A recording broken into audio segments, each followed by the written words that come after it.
Chapter 4 Arnold was generally known as an idle man, and, as he said himself, he hardly knew what the inside of an office was like. But he was laborious in his idleness, and always ready to take any amount of pains over anything in which he was interested. And he was very much interested in this Cannon's Park business.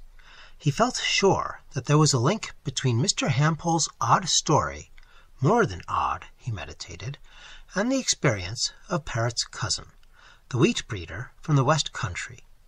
He made his way to Stoke Newington and strolled up and down it, looking about him with an inquisitive eye.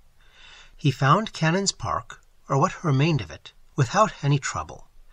It was pretty well as Harless had described it, a neighborhood laid out in the 20s or 30s of the last century for city men of comfortable down to tolerable incomes. Some of these houses remained, and there was an attractive row of old-fashioned shops still surviving. Again, in one place, there was the modest cot of late Georgian or early Victorian design, with its trellised porch of faded blue-green paint, its patterned iron balcony, not displeasing, its little garden in the front, and its walled garden at the back. A small coach-house, a small stable. In another, something more exuberant and on a much larger scale, ambitious pilasters and stucco, broad lawns and sweeping drives, and glass in the back premises. But on all the territory, modernism had delivered its assault. The big houses remaining had been made into maisonettes. The small ones were down at heel, no longer objects of love, and everywhere there were blocks of flats in wicked red brick, as if Mrs. Todgers had given Mr. Pecksniff her notion of an up-to-date jail, and he had worked out her design. Opposite Cannon's Park, and occupying the site on which Mr. Glanville's house must have stood, was a technical college. Next to it, a school of economics. Both buildings curdled the blood, in their purpose and in their architecture. They looked as if Mr. H. G. Wells's bad dreams had come true. In none of this, whether moderately ancient or grossly modern, could Arnold see anything to his purpose. In the period of which Mr. Hampole wrote, Cannon's Park may have been tolerably pleasant. It was now becoming intolerably unpleasant. But at its best, there could not have been anything in its aspect to suggest the wonderful vision which the clergyman thought he had seen from Glanville's window. And suburban gardens, however well kept, could not explain the farmer's rhapsodies. Arnold repeated the sacred words of the explanation formula, telepathy, hallucination, hypnotism, but felt very little easier. Hypnotism, for example, that was commonly used to explain the Indian rope trick. There was no such trick, and in any case, hypnotism could not explain that, or any other marvel seen by a number of people at once, since hypnotism could only be applied to individuals, and with their full knowledge, consent, and conscious attention. Telepathy might have taken place between Glanville and Hampole, but whence did Parrot's cousin receive the impression that he not only saw a sort of Kubla Khan, or Old Man of the Mountain Paradise, but actually walked abroad in it? The Society for Psychical Research had, one might say, discovered telepathy, and had devoted no small part of their energies for the last 45 years or more to a minute and thoroughgoing investigation of it. But, to the best of his belief, the recorded cases gave no instance of anything so elaborate as this business of Cannon's Park. And again, so far as he could remember, the appearances ascribed to a telepathic agency were all personal, visions of people, not of places. There were no telepathic landscapes. And as for hallucination, that did not carry one far. That stated a fact, but offered no explanation of it. Arnold had suffered from liver trouble. He had come down to breakfast one morning and had been vexed to see the air all dancing with black specks. Though he did not smell the nauseous odor of a smoky chimney, he made no doubt at first that the chimney had been smoking, or that the black specks were floating soot. It was some time before he realized that, objectively, there were no black specks, that they were all optical illusions, and that he had been hallucinated. And no doubt the parson and the farmer had been hallucinated, but the cause, the motive power, was to seek. Dickens told how, waking one morning, he saw his father sitting by his bedside, and wondered what he was doing there. He addressed the old man, and got no answer, put out his hand to touch him, and there was no such thing. Dickens was hallucinated, but since his father was perfectly well at the time, and in no sort of trouble, the mystery remained insoluble, unaccountable. You had to accept it, but there was no rationale of it. It was a problem that had to be given up. But Arnold did not like giving problems up. He beat the coverts of Stoke Newington and dived into pubs of promising aspect, hoping to meet talkative old men who might remember their father's stories and repeat them. He found a few, for though London has always been a place of restless migratory tribes and shifting populations, and now more than ever before, yet there still remains in many places, and above all in the remoter northern suburbs, an old fixed element, which can go back in memory sometimes for 100, even 150 years. So in a venerable tavern, it would have been injurious and misleading to call it a pub, on the borders of Cannon's Park, he found an ancient circle that gathered nightly for an hour or two in a snug, if dingy, parlour. They drank little, and that slowly, and went early home. They were small tradesmen of the neighbourhood, and talked their business and the changes they had seen, the curse of multiple shops, the poor stuff sold in them, and the cutting of prices and profits. Arnold edged into the conversation by degrees, after one or two visits. "Well, sir, I am very much obliged to you, and I won't refuse," and said that he thought of settling in the neighbourhood. It seemed quiet.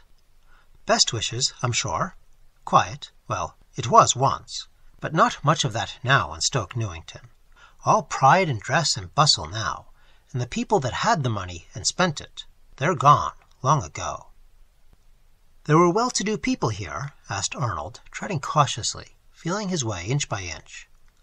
"There were, I assure you. Sound men, warm men, my father used to call them. There was Mr. Tredegar, head of Tredegar's Bank. That was amalgamated with the City and National many years ago. Nearer 50 than 40, I suppose.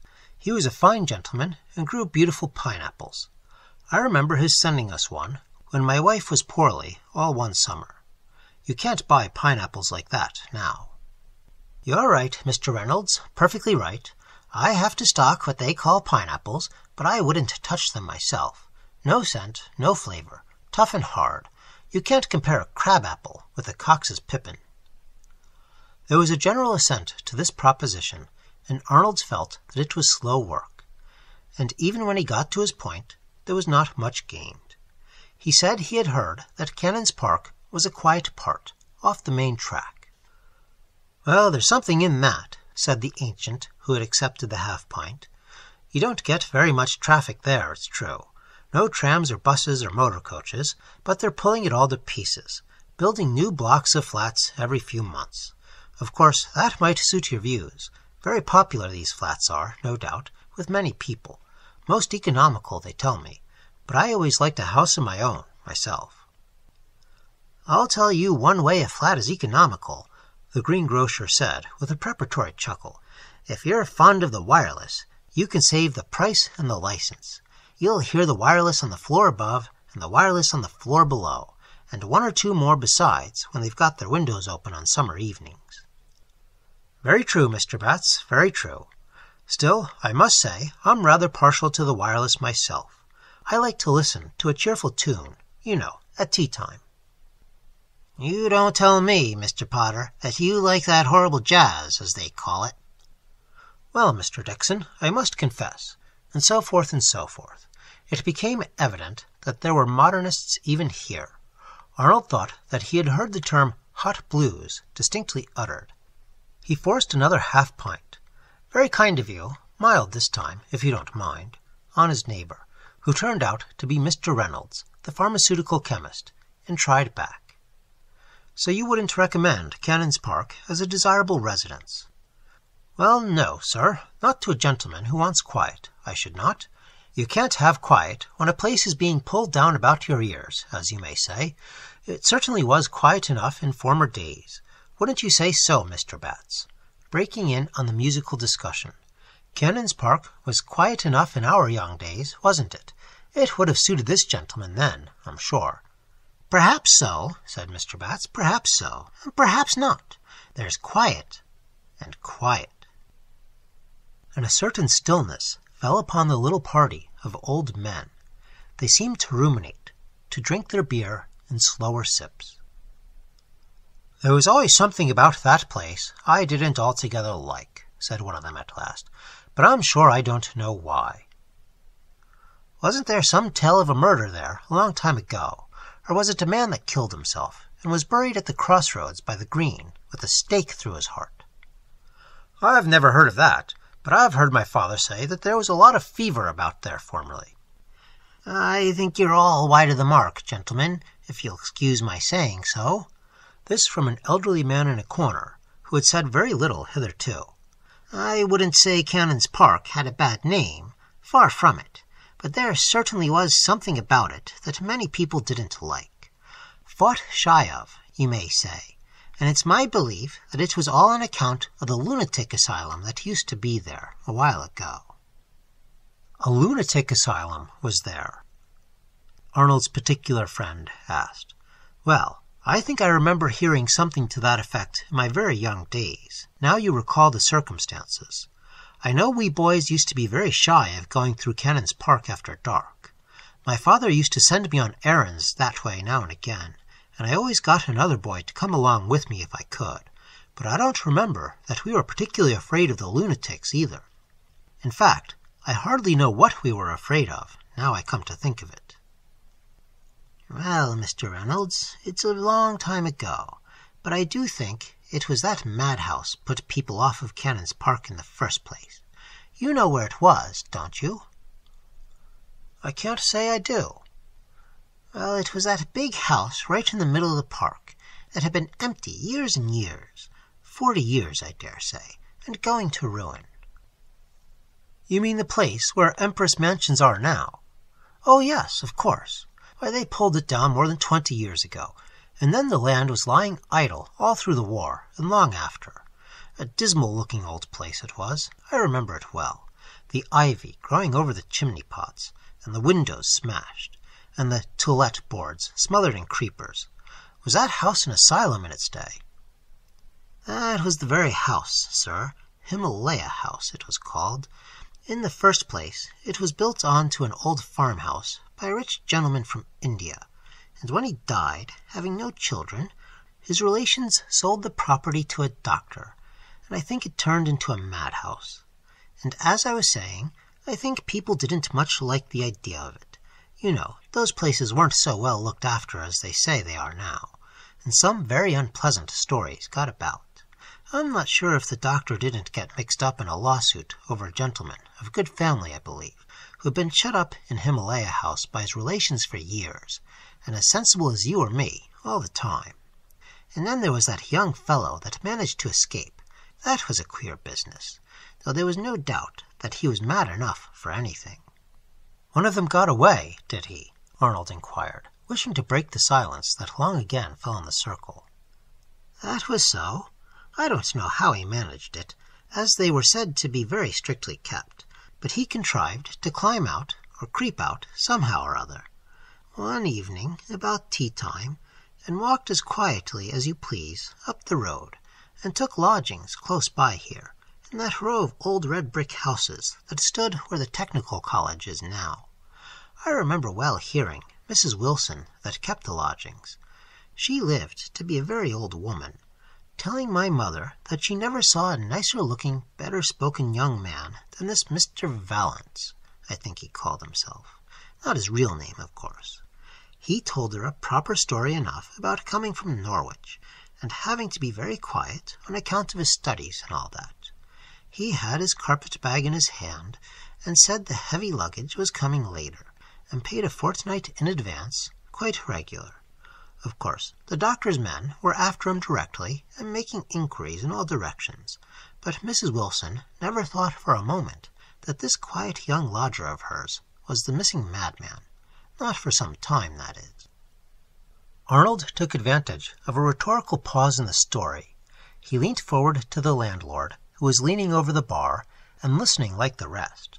Presently, orders round were solicited, and each of the circle voted for a small drop of gin, feeling mild or even bitter to be inadequate to the crisis of such a tale.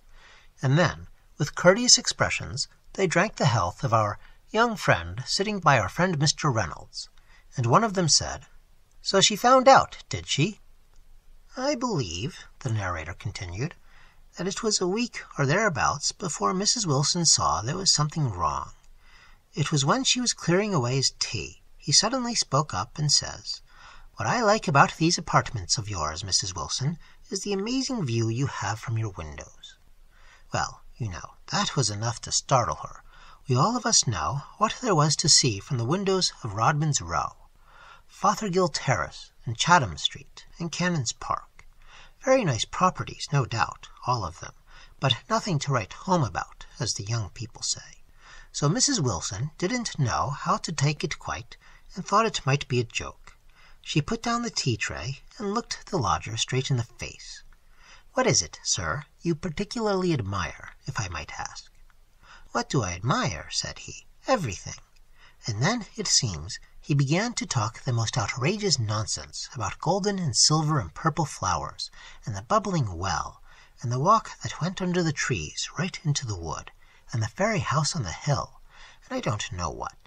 He wanted Mrs. Wilson to come to the window and look at it all. She was frightened, and took up her tray and got out of the room as quick as she could, and I don't wonder at it. And that night, when she was going to bed, she passed her lodger's door and heard him talking out loud, and she stopped to listen. Mind you, I don't think you can blame the woman for listening. I dare say she wanted to know who and what she had got in her house. At first she couldn't make out what he was saying. He was jabbering in what sounded like a foreign language, and then he cried out in plain English, as if he were talking to a young lady, and making use of very affectionate expressions. That was too much for Mrs. Wilson, and she went off to bed with her heart in her boots, and hardly got to sleep all through the night. The next morning the gentleman seemed quiet enough, but Mrs. Wilson knew he wasn't to be trusted, and directly after breakfast she went round to the neighbours and began to ask questions. Then, of course, it came out who her lodger must be, and she sent word round to Himalaya House, and the doctor's men took the young fellow back. And bless my soul, gentlemen, it's close to 10 o'clock.